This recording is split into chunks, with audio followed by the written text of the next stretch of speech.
Every moment in life has the potential to be phenomenal. At Amy Boyle Photography, we specialize in capturing those moments, whether it's for your business, a milestone event, or a personal portrait.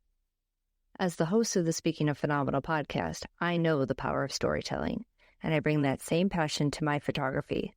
Let's create images that celebrate who you are and what you stand for. Visit amyboylephotography.com to schedule your session today. Welcome to the Speaking of Phenomenal podcast. I'm your host, Amy Boyle. My guest today is Ellen Wilcox, and she listens for a living, gathering real human stories to understand how women think, decide, and advocate for themselves at every stage of life. In this conversation, we talk about why listening changes outcomes, how stigma and normalization change our choices, and what it actually takes to be heard at work, in health, and in moments that matter. Ultimately, this work is about moving real venture capital dollars towards products and solutions that directly affect women's lives. If you care about where power, money, and decision-making meets lived experience, then this episode is for you.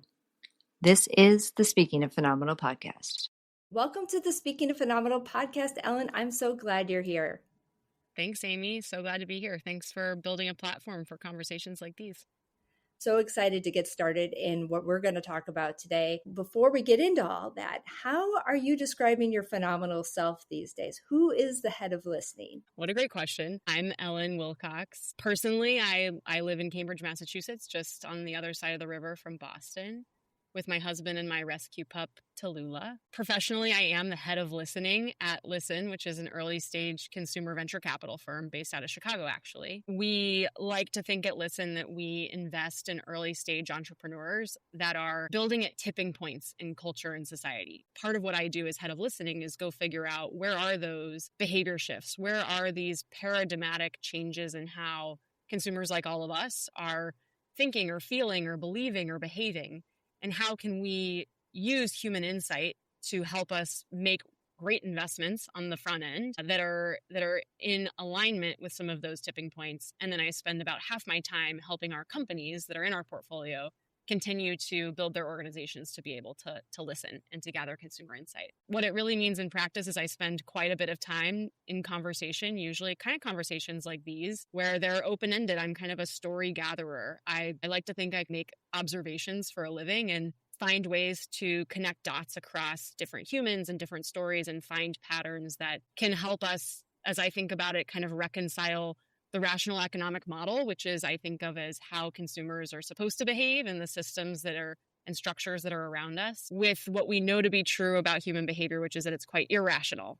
I love living in that space and that tension between those two things, and I think that's really what I strive to bring to Listen as a company as well.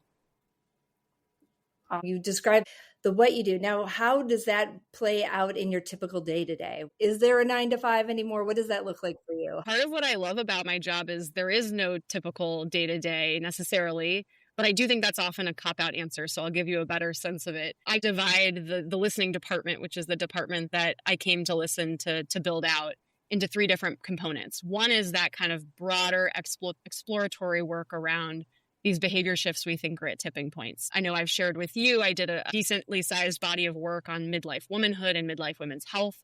That's an example of us kind of going out and saying, we're very intellectually curious about a subject, but how do we convert that intellectual curiosity into investment conviction? I think that's really where I come in, run a human study, gather stories, analyze and synthesize the results to get to a framework that we can use for investment. The second kind of core pillar is in the due diligence process as an investor, so wearing more of an investor hat, how might I bring these human insights into our diligence process and evaluate desirability and use consumer research to help us build conviction in any specific deal? So I spend quite a bit of my time getting to meet wonderful seed and Series A stage founders who are actually actively brand building and thinking about navigating the natural challenges that come with entrepreneurship, and get to spend a lot of the time in that diligence component. And then the third bucket is our kind of support to our portfolio companies. So getting to really partner with our entrepreneurs to help them think about how they might both gather and synthesize the consumer voice and consumer story to help them launch new products or enter new markets or think about their brand strategy or think about their pricing strategy.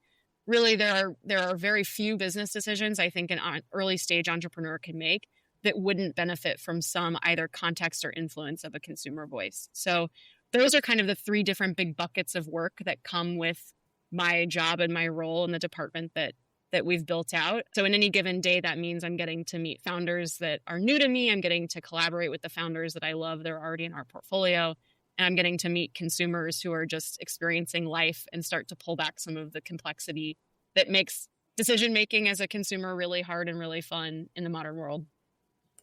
I love that. To your point about like no typical day to day, that's a space that I've lived in for 25 years with my work. And some people that's absolutely terrifying and you need the guardrails, and other people that is just the most freeing, fabulous way for creativity. And once you find your jam in that space, it's always fun to meet other people who like, yes, I thrive like that. It's a good thing. Totally. I like to think of myself as I'm a really good Uber rider, because I know a little bit about a ton of different things that I can usually find some point of commonality or curiosity or interest where I can ask that second or that third question that maybe an average writer wouldn't ask, because I have like some level of knowledge beyond the surface.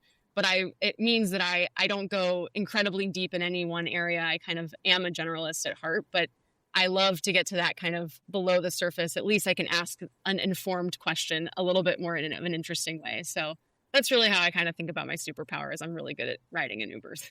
One of the things that we connected over was your research on midlives, mindsets from the middle. What kind of things were you learning? What were you looking for? What surprised you the most in kind of gathering data and talking to women in this space? Great question. I've always been interested in women's health. Obviously, I'm a woman. I've been kind of worked in health and in healthcare. I've been excited by understanding my own body. And I think there was a desire in my mind we're seeing a lot of women's health deals surfacing. We were seeing a lot of amazing women entrepreneurs leading those deals, which is really exciting.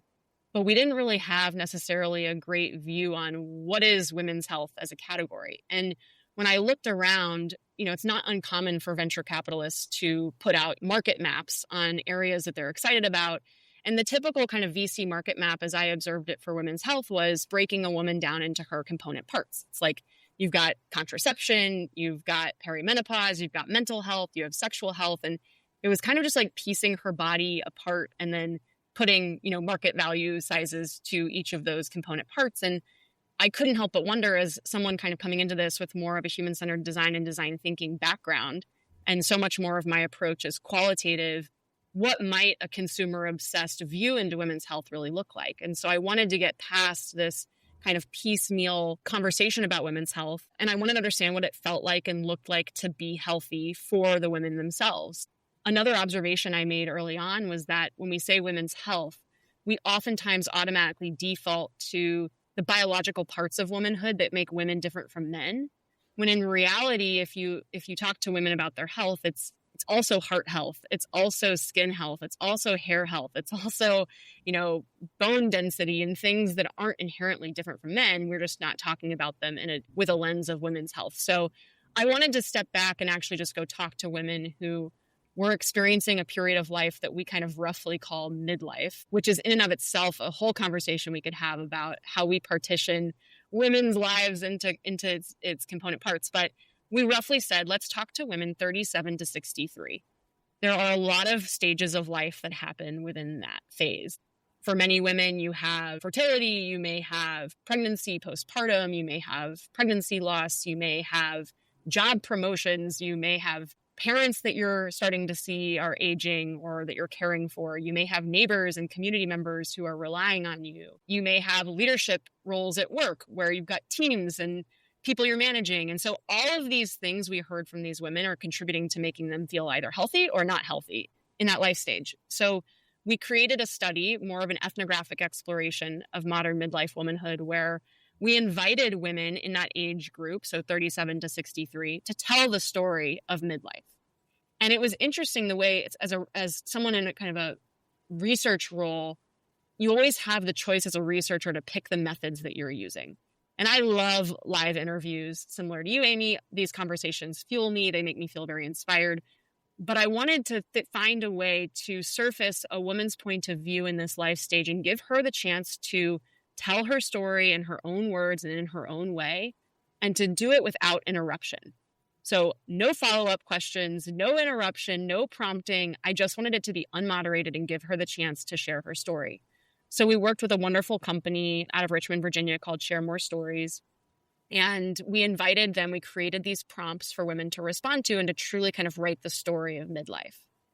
And the stories we gathered were incredible, quite heart-wrenching, quite empowering, but also defeating. Like, as a woman who's kind of to the left of this life stage, being in my earlier 30s, I think it was a bit harrowing at times. And I actually had to step away from the body of work because the stories that surfaced were things that I was like, oh my gosh, if that's what's coming, I don't know if I want it. And you're having to always, as a researcher, kind of remove yourself from the research. But when studying something that's so inherent to who we are and who I am as a woman, it was very interesting to constantly have that dialogue with myself. But really, at the end of the day, the insights that surfaced, I think, felt very universal to the woman's experience. They just came, I think, in these high acuity moments that come age 37 to 63. They come out in their most kind of poignant version of themselves. And so it was really, really meaningful to do that. The goal of the work really for us was to say, how might we invest in wonderful women's health brands, consumer brands, and how do we understand women's behavior as it relates to their health so that we can make sure that we're picking winners when it comes to who and how we back these companies. I think getting from story to actionable insight as an investor is a really hard part of the process, but it's a really beautiful part of synthesis. And where the body of work ended up was published a report to the world, which was a bit of an interesting decision. Not all VC firms choose to publish their secret sauce, but for us, it felt like, one, this is a conversation we should be having. Two, it's maybe a bit of a different lens into the conversation, thinking about, asking women to share stories and using that to drive our investment thesis. And three, it was a little bit of a bat signal for us to say, hey, we're passionate about investing in the next generation of women's health. We're raising our hand to say, come find us. We want to meet you if you're building in this space and you're building a great consumer brand that's targeting women in this life stage. The most important outcome, I'll say, is I think we really allowed ourselves to get smart on women's health, such that when we found entrepreneurs that are building in this space, they weren't having to educate us on what women's health is or why it's important. We had a well-researched and insightful point of view that wasn't just rooted in personal experience, but was actually rooted in this kind of deep body of work we'd been doing and evolving over the course of a year. Just incredible. And I love how you went about gathering the stories, the unfiltered, let the woman share her story. I feel like so often, even just prompting folks, it limits, or, we want to be correct, or all the different things that fall into this equation of where we're at to even present our ideas, to share them, even though it should be as easy as for us as it is for anybody else. But there's all these other parameters on answering a question or good girl syndrome or all these things. So many things to talk about. But one of the things I love most out of all this is, and this is something I think I'm going to write on my mirror, midlife is not a crisis, it's a reckoning. And with the data and the information you were getting from your people, what was the loudest bell consistently across the board? There were certainly a lot of bells, and certainly a lot of divergent bells, which I think is what makes this life stage really interesting. Is it's the highest of highs and the lowest of lows in a woman's life tend to happen during this life stage, which I think is fascinating. For me as an investor, one of the things I've had to sit with and think through, and this gets back to one of the bigger insights and bigger bells that came out of this, which is one of the kind of maybe 5 big insights that came out of this work was around self-treatment, and tends to be a woman's desire and inclination to self-treat before seeking out medical help or seeking out the help of others. It's this kind of learned trait of, if we can do it ourselves, I should do that, and I'm going to focus on that. And I think what it led to for me as an investor is one of the things that made me perhaps the saddest in this work, but also maybe the most optimistic, is there's a difference in women's health between need and demand. And again, going back to my human-centered design and design thinking roots, so much of what we're doing with design is trying to surface need, trying to understand, where might there be latent needs that even women themselves don't talk about or think about or articulate or know how to seek out. But putting on my business and investor hat, you realize that just because somebody has a profound and important need does not necessarily mean they're going to change their behavior around it. And there are a lot of factors that lead women to have this kind of need-demand gap. And we talk about it in the report as the kind of the time in your life where there's like a stigma associated with what you're doing. And the normal common trap is how we talk about it, where just because something is common, that doesn't mean it's normal. But sometimes the more you normalize something, the less motivated people feel to actually do something about it. Incontinence is a really interesting subject on this, where women would tell me, I'd rather work out in my basement with the lights off in dark bottoms because I know I'm going to pee all over myself versus, getting surgery or dealing with other potential pathways for incontinence or talking to my doctor about it. And so it goes back to this notion of self-treatment, but I'm just very curious about when in women's lives they feel motivated to actually change behavior. And in this life stage, there are these kind of high acuity moments where the demand is similar to the need. So postpartum is a great example where women postpartum may be more likely to tell their doctors, hey, I'm having leaking, like I'm leaking urine and I've never done that before. I'm way too young to be doing that. That's a moment of higher acuity where people may be open to behavior change. But there are a lot of times where, you could be pounding the table saying this is a huge need for women. Endometriosis care is a great example. A lot of women are silently suffering with endometriosis, have a very hard time actually getting diagnostic proof that they have it. And it feels like a very invasive surgery to deal with it. And just saying that, like, the stats are out there that so many women are suffering with this and they absolutely deserve solutions. But when you ask women who are 35 years into having really painful periods, they may not feel immediately motivated to change that. So there's a lot of socialization that comes with kind of us just accepting that periods are painful or that it's supposed to be this way. And I worry that that's a bit of an insidious, that's a hard issue for us to solve, but it's something that's important to acknowledge, that just because the need is very evident and obvious and well-researched, that doesn't necessarily mean that women are going to be lining up to solve it. And there's a lot of hard truth around that, but it's been something I've learned, and it feels like very prominent with this audience in particular. And then the other thing you mentioned is sharing the research that you did and having that be open, knowing that just in general, how you keep that kind of data close to the vest, that's our proprietary, all these different things. How has that been received? And what would you have to say to that? Thank you. I appreciate that. And we've certainly seen a lot of benefit at Listen from sharing it and distributing it widely. I've seen maybe two different camps or two different ways it's been received. One is I've gotten a number of folks writing in just saying this really either gave voice to an experience I had, but never had like the words or validation to share, which I really appreciate. I heard stories like this really fostered a cool conversation between me and my mom. I think, I was able to ask her questions, and I love that feedback. Bringing this work into traditional venture capital circles is also interesting. I was at an event that was directed toward VC investors. And I always, anywhere I go, I bring a little, packet of zines because we have physical printed copies of the report. And I was in a small networking circle with a few male investors, and two of them responded in a way that I thought was very representative of the challenge of working in this space. One interrupted me about halfway through me talking about the work and said, whoa, whoa, whoa.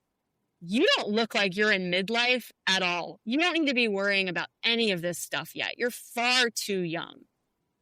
And my first reaction was like, one, why are we making comments about how old I look or don't look? The second feedback I had on that was, I wholeheartedly believe that as an investor, you must be able to not only invest in things that you personally understand or have personally gone through. I think that's where venture capital fails, is when it relies on personal experiences of investors, because we'll never have a big enough team to wholly represent the needs of humanity. And so as venture capitalists, I think it's our responsibility to figure out how to get an informed point of view on areas that we aren't personally experiencing. So that was my reaction to that one. The second person in that circle grabbed a report, said he was very excited and he was going to share it with his wife. And my reaction to that was, well, frankly, your wife, I guarantee, does not need to read this report. Maybe it will feel representative to her. Maybe it won't. But really, this is for you. This is for us. This is for our investing community who maybe don't know how to educate themselves or demystify this life stage and build conviction in it. This is not built for women to understand their personal experience, even though it maybe had that effect on some people.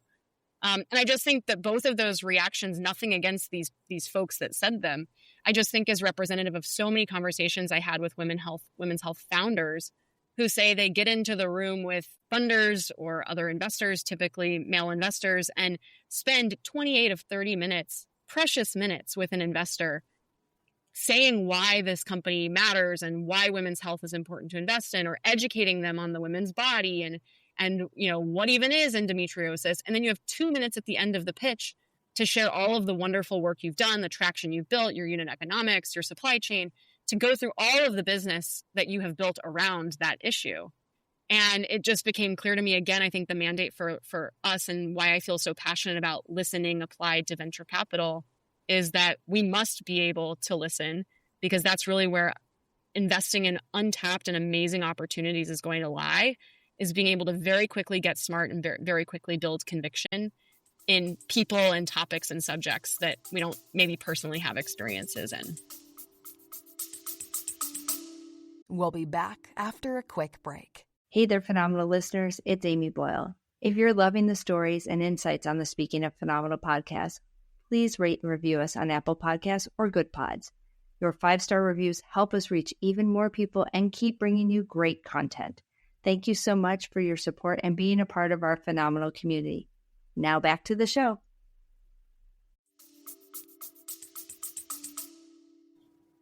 I love all the data and the points that you're gathering, the information that you're gathering from all these women.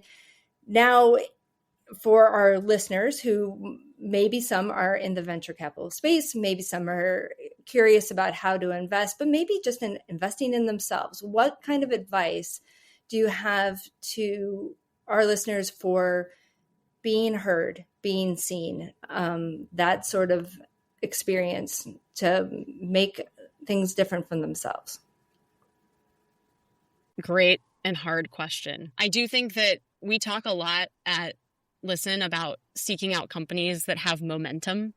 And I think about that even from my personal experience. And you're in a job interview or you're pitching yourself, how do we think about telling the phenomenal parts of us, to borrow your language? And I do think about, whether it's pitching a business or pitching yourself, kind of what are your points of momentum? How do I share my momentum story? I think I see a lot of women that I talk to that are navigating even careers say, well, my path isn't linear.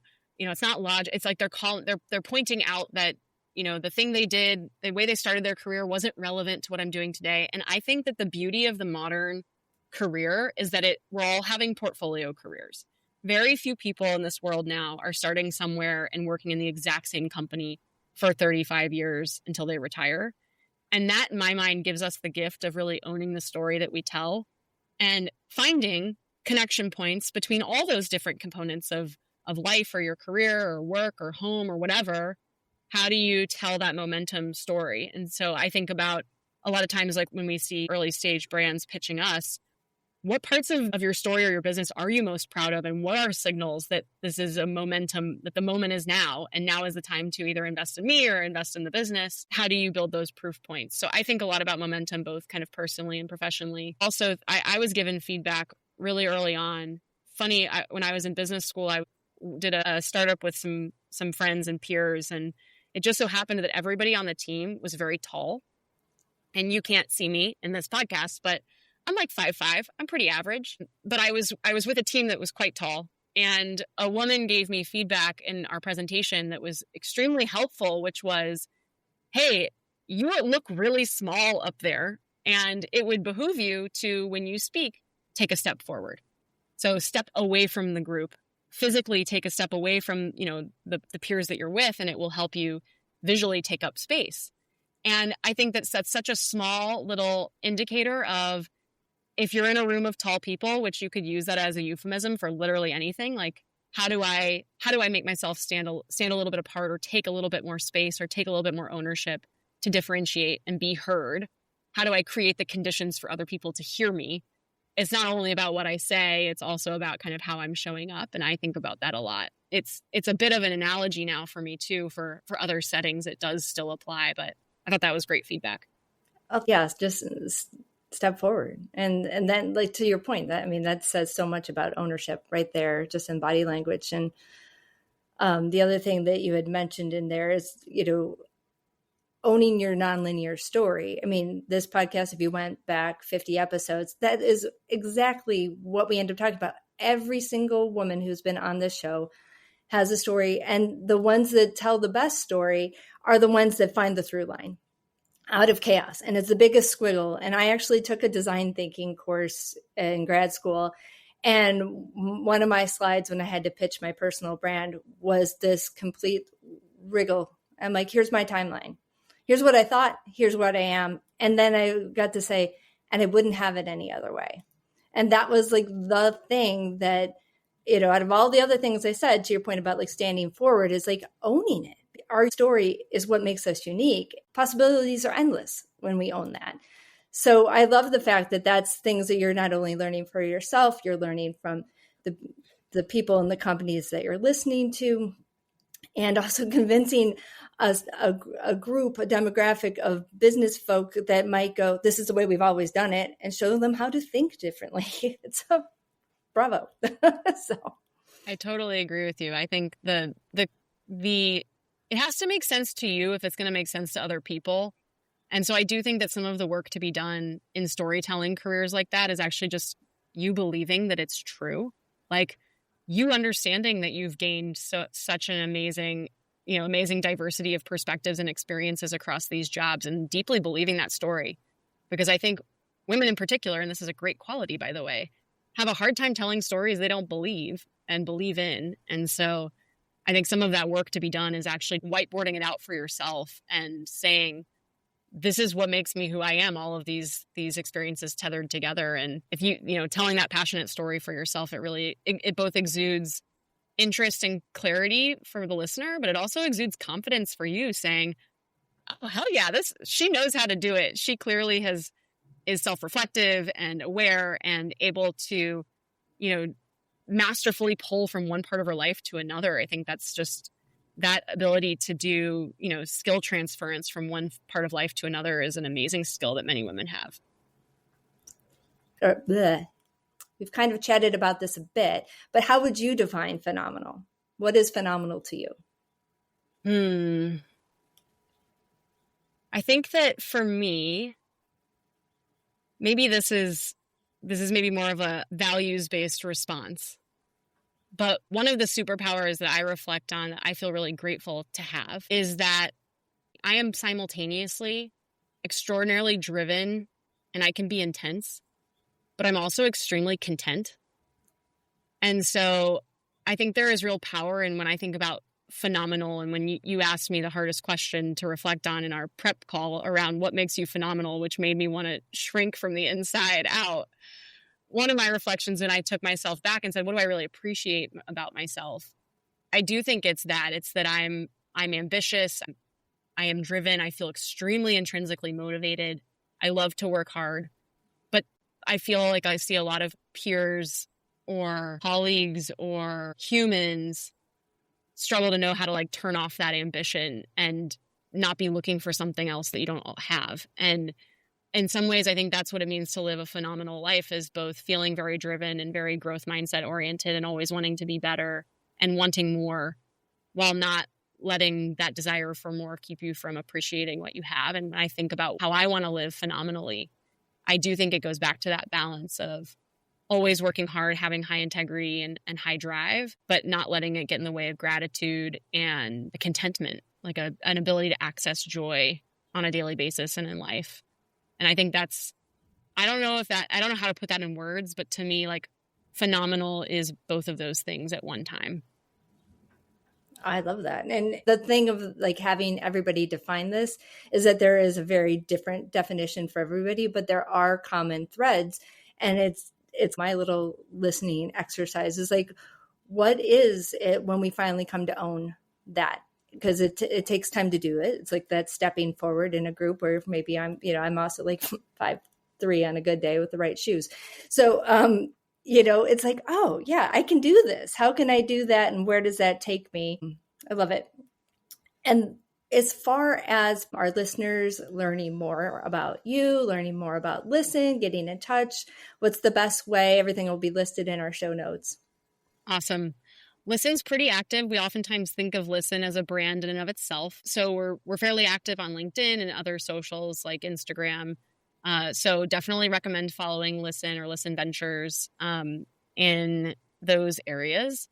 And LinkedIn's a great place to find me as well. And I love meeting women. I think being in community with women across a variety of categories and areas of life is really important. So always excited to meet women that are living and breathing day-to-day life like we all, are trying to, and doing it in an interesting and phenomenal way. So LinkedIn is probably the best place to find me for that.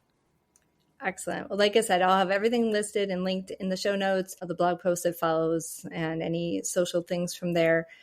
And it's just been tremendous to chat with you today. We barely scratched the surface. There's like a series long years of, that was a topic. Could have gone deep on that.